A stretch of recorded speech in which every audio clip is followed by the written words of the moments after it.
Welcome back to Hoosier Homes and Hustles. If you're new to the channel, I'm Jessica Williams. And I'm Stacy Preston, and we're both real estate brokers with eXp Realty in Central Indiana. If you're passionate about real estate, be sure to hit that like and subscribe button to join the hustle. All right, and today we're having a conversation about how important it is how to price your home correctly. We've both had recent conversations with sellers that are kind of eye-opening, so we wanted to share that. Stacy, do you want to kick things off? Yeah, so I'm noticing we're having a lot of listing appointments right now because we're heading into spring. And I met with some sellers a few weeks ago that had an expired listing. Their house had been on the market last summer into basically until last November, and it didn't sell. So we met and started talking through things. So I thought it would be interesting to kind of break this down and just show why this can hurt you. They started their listing at 825,000 last summer. And I asked the seller, where did you get your price from? Right. This home was around 4,000 square feet. And the seller said that an average 2,000 square foot home is going for about 400,000. So he thought he would just double the price. So anyone that prices homes or has done an appraisal knows that you don't take it exactly by the average Right, square footage, right? And the bigger the home is, the price per square foot goes down unless it's like some luxury property. right. So I didn't ask if their agent had advised them against this price because I don't want to get into that at the meeting. But I was just like, okay, well, how did that go? So he says that they did have some showings, but they were getting feedback that it was overpriced. And at one point, they got a buyer that was interested, and the buyer told them that he was interested in putting in like a $725,000 offer, but didn't want to offend them. So he walked away and never made an offer. So I think that's first off, like when you're overpriced and you're like, I just want to test the market and see what we get. Some people don't like to negotiate Hmm. and it really scares them off, and you're missing out on potential offers. That 725,000, as you're going to see in a little bit, would have been a fantastic Right. Well, and offer. and on the buyer side, if I had them as a buyer, would want them to submit that offer, whether they felt like they were offending the seller or not, just because they probably knew the market at the time, knowing that wasn't true market value. It's one thing when you're offending the seller because you're just trying to get a good deal. It's Right. another thing when it's like, well, the house is probably overpriced, so we're offering a market value offer. Then you also have to think from the buyer's standpoint, you're making them mad from the start. And then you've also got to go through inspections and Mhm. negotiate that. So I can see from the buyer side where you'd be hesitant to come in that low, right? So they I had get a month into their listing and they drop the price to 799. And again, not getting a lot of traffic. And then really for like the next few months, there's big price reductions, like 50,000, 25,000 price reductions every 2 weeks to every month. This goes on until they get to about 685,000, and it stayed at that price for 3 months and then it expired. So I want to ask you your professional opinion as a buyer's agent. When you're showing homes and you've seen these big price reductions regularly, what is going through your mind and your buyer's mind? Well, usually it's going through the buyer's mind.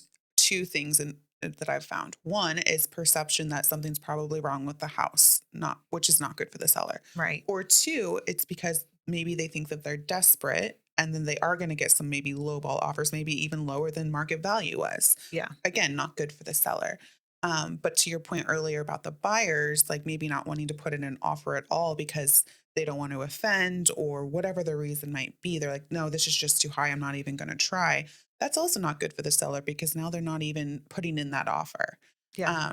So that's from the buyer's kind of standpoint and perception. Yeah. Yeah. I agree. I think most buyers see that as an opportunity to come in and get a better price. Mhm. Pricing high with the thought of we'll just keep reducing it is hurting you. And then the longer or the higher those days on market get, the more likely people are like, well, they're probably desperate. Let's put Right. in a low ball offer. So it really can hurt you.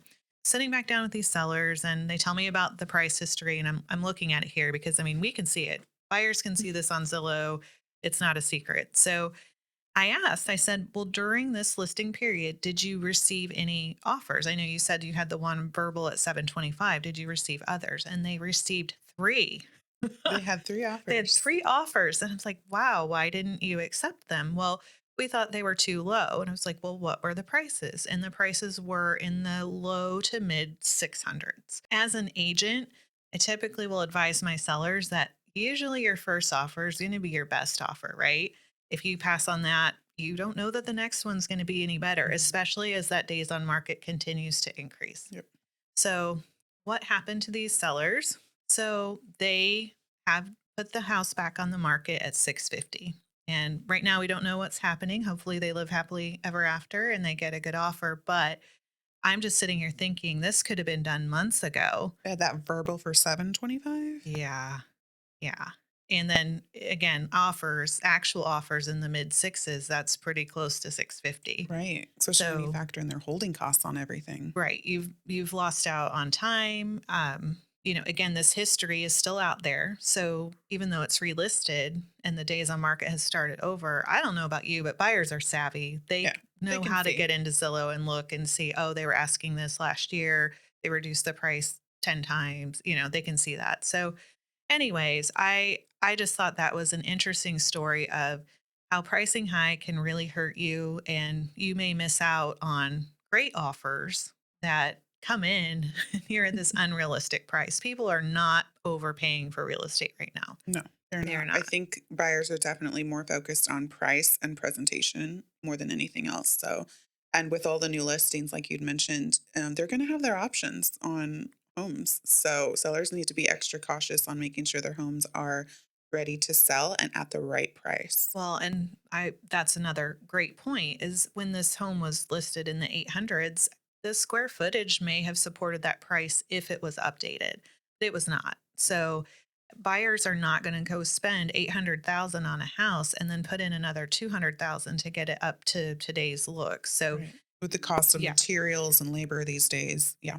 so, I mean, that absolutely comes into consideration for sure. So, anyways, my advice there is the market is going to tell you what it's worth. And probably you want to get a couple different sources on your price. Again, I don't know if their agent thought the 800 was crazy and Hmm. they just wanted a listing, or I don't know that. But as a seller, your agent will give you some price ranges. You can look things up online, talk to a few agents, and get an idea of what is the realistic price. So I know you've had some conversations lately, kind of on a similar Yeah. topic. So what was your experience? Yeah. So my experience with a seller recently was that they had listed about 8 months ago, and the price that they listed it at was actually far above what they were even listing it as a for sale by owner. And normally in these conversations with sellers, sellers typically want to list higher in most cases. They want to Right. list higher than what the market's kind of dictating. But in this case, it actually was the agent, according to the seller, it was the agent who pushed them for the higher purchase or list price. It was a disservice to them as their sellers because it has been sitting. They had reduced, withdrawn, expired, and now they have to relist again. All this waste of time. And if there's somebody who is maybe moving out of state or downsizing or whatever the case might be, that's a lot of money out of pocket that they could have got 8 months ago had it been listed appropriately Right. for what the market was demanding at the time. So I think it's really, really important for sellers to know that market value is what really should be dictating, which we've kind of already covered with your situation Hmm. on what the list price should be. And really seeing the comparable properties. I hope the list agents are showing them those comparable properties so that they can then agree, you know what, I see what you're saying. This makes sense. Because this also was a dated home. So Yeah. at the price point, they've already reduced 75,000. They were in the fours, now they're in the threes. It was about a $75,000 price reduction, but it still hasn't sold. So it's probably going to sell for even less. It is Hmm. a dated home.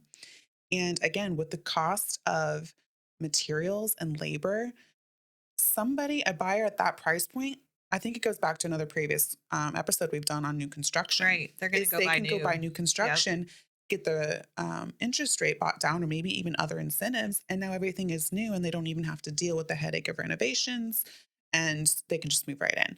So that's definitely another conversation around that specific price point.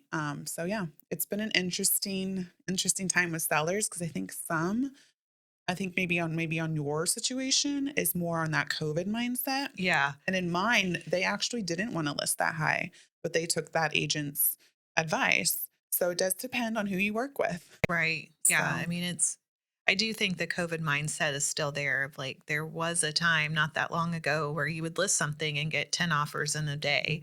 And that is just not where we're at now. Right. So, I will say location, price, and presentation do definitely you still can get that. I was yeah. just at a list or at a showing the other day and I got back in my car after that showing and I was notified there were 6 offers Yeah. and had been on the market 3 days. So again, you need to be strategic in your listings. Yeah. So, Both of these examples were not updated. And so I think that that is the presentation mhm, piece. The ones that are updated and priced well and in the right location, they are getting multiple yep. offers. So if you don't have an updated house, you've got to adjust the price for that. Absolutely. So if you're someone who's looking to sell your house, maybe this spring, maybe even next year, and you're just wanting to start planning on what's going to get you the best return on your investment when you go to sell, feel free to reach out to us and we'll be happy to have a consultation with you or just give you a few tips to help make sure that you're getting what you need. That's right. And I don't think you can start too early, especially if your house isn't brand new. We can Mm, come in this year if you're planning to sell next year and let you know maybe the top 3 things you should do before you list to help reduce your days on market and right. get the highest price. All right. Well, that's it for today's episode of Hoosier Homes and Hustles. If you have an episode topic that you'd like to see featured on another show, please drop it in the comments and don't forget to like and subscribe. Let's hustle smarter together. Together. See See you you next next time. time.